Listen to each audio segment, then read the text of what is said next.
আপনারা জানেন যে দেশের বর্তমান অবস্থা কি এবং বন্যা কবলিত যে এরিয়াগুলো আছে ওখানকার মানুষ আসলে অনেক কষ্টে আছে। আমরা আমাদের ব্যক্তিগত সাহায্য সবসময় করে থাকি, এখনো করছি। আর বন্যার্তদেরকে আমরা আমাদের পক্ষ থেকে আপাতত মানে আমার প্রতিষ্ঠানের পক্ষ থেকে আমরা আসুন্না ফাউন্ডেশনকে 10 লাখ টাকা আজকে দিব ইনশাল্লাহ।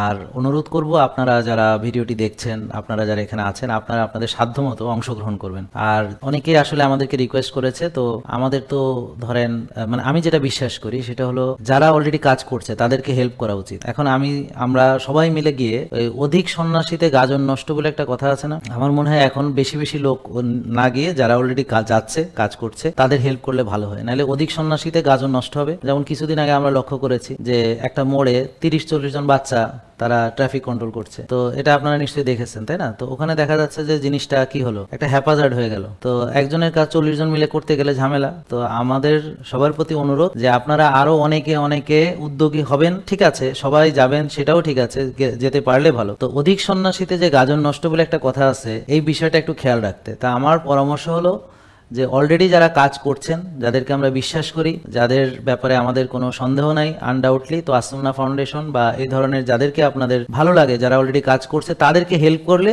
এটা আমার মনে হয় ভালো হবে। ঠিক আছে, এটা আমার পরামর্শ আর কি।